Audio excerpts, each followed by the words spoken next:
Masjid Cheraman Juma adalah masjid tertua di India yang terletak di distrik Kodungalur, Kerala, India.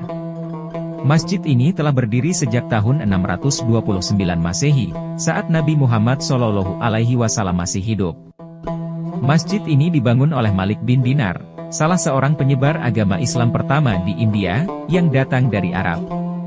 Akan tetapi, terdapat beberapa kisah yang beredar mengenai asal-usul masjid tersebut, salah satunya tentang seorang raja penganut Hindu di Kerala, yang bernama Cheraman Perumal.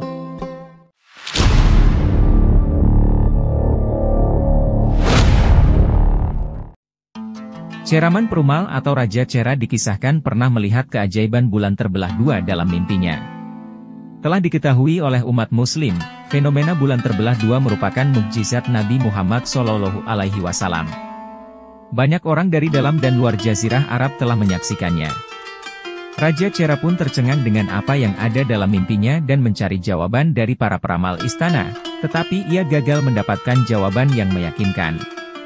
Suatu hari, sekelompok orang Arab yang dipimpin oleh Syekh Sahiruddin bin Baqiuddin Al-Madani, datang ke ibu kotanya dan bertemu dengan Raja Chera, untuk berlabuh di pelabuhan sebelum berlayar ke Ceylon, sekarang Sri Lanka. Ketika Raja Kerala menceritakan tentang mimpinya kepada para pedagang Arab, ia sangat terkejut, menyadari bahwa hal tersebut sebenarnya mukjizat Nabi Muhammad SAW.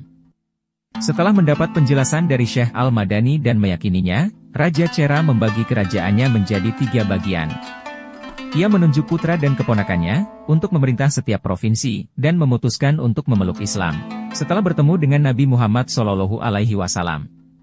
Ketika sekelompok orang Arab kembali dari Ceylon, Raja Cheraman ikut berlayar bersama mereka untuk menemui Nabi Muhammad SAW.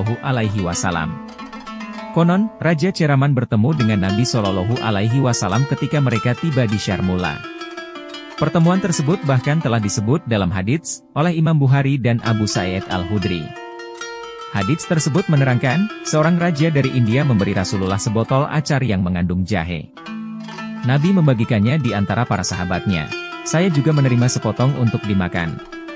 Kala itu, Raja Cheraman menyatakan masuk Islam di hadapan Nabi Muhammad SAW, lalu ia melakukan haji. Sesuai keinginan Nabi, tim sahabatnya yang dipimpin oleh Malik bin Dinar, memulai perjalanan mereka dengan Cheraman untuk menyebarkan Islam di Kerala. Akan tetapi, Raja jatuh sakit selama perjalanan berlayar. Sebelum wafat, ia menulis surat kepada putra-putranya, untuk menerima tim Malik bin Dinar, dan memberi mereka semua bantuan yang diperlukan. Raja Cheraman lantas wafat, dan dimakamkan di Zafar sekarang bernama Salalah yang terletak di Oman. Setelah mendarat, Malik bin Dinar menemui pemangku kerajaan Chera, dan menyerahkan surat wasiat raja kepadanya. Kerajaan Chera pun kemudian membuat pengaturan yang diperlukan bagi mereka untuk menyebarkan ajaran Islam.